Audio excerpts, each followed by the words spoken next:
When the first trailer dropped on one of Sony's State of Plays, I first thought we would finally get another Nier game, but instead, Korean studio Shifter presented us the first look on their AAA debut. And when the demo for this gacha game financed graphic monster dropped, I felt like my first impression only got verified.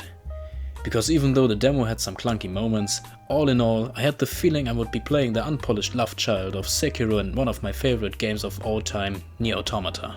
And when I found out that the soundtrack is partly made by the same people that made the Nier soundtrack, my excitement only grew further. But after the credits rolled around 30 hours into the game, I can tell you that at least for me it wasn't all as fantastic as I have hoped. But first things first, the story of Stellar Blade is a major strong point. Set in a richly detailed universe, the game follows Eve, a warrior fighting against a mysterious and powerful enemy force called the Nightibers. The plot is filled with unexpected twists and emotions, keeping players invested from start to finish. Or at least that was the intention, but the lack of backstory or screen time made it hard to even care about a lot of characters, so most of the intended emotional moments failed to deliver. Also, one of my first notes for the game was that the side character Adam had the charisma of drywall. In contrast to that, the mechanic Lily carried the trio with her bubbly personality, and going on missions with her in your head instead of Adam was a very much welcome alternation.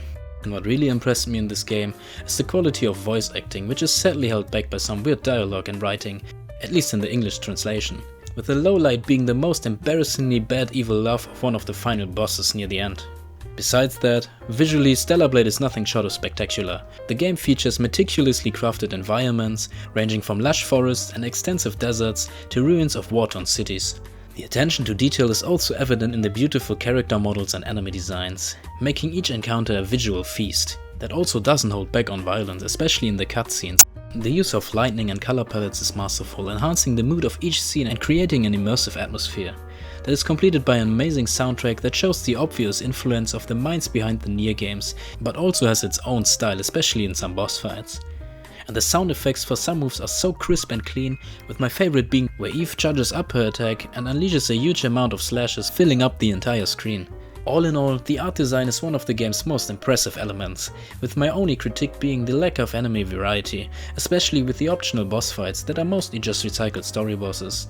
But in the end, this sounds way more negative than it actually is, because the bosses are really well designed and a good copy is always better than something new and awful. Coming to the gameplay, one of the most striking features of Stellar Blade is its combat system. The game offers a blend of fluid melee combat and strategic use of range attacks and abilities, with a main focus on blocking, which is where my association with Sekiro is coming from. The skill tree is extensive, providing deep customization options and allowing players to tailor their character to their preferred playstyle.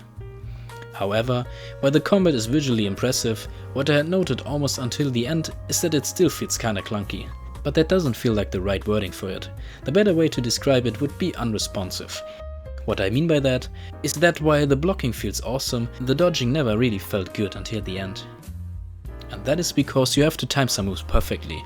And I had many situations where I did the timing right, but instead of a special move the character does a normal dodge and gets hit.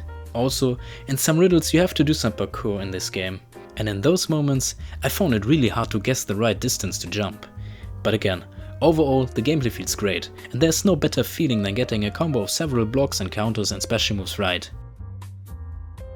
So to sum things up, Stellar Blade is a smooth, fast-paced action game and a great debut title for developer ShiftUp. The art design is amazing, and the sceneries are versatile enough besides some desert areas. On top of that, you get an amazing soundtrack and crisp sound effects that blend into the gameplay perfectly. So if you can look past the weaknesses, especially in the story department, you should give Stellar Blade a try. If you watch until now, thank you for that.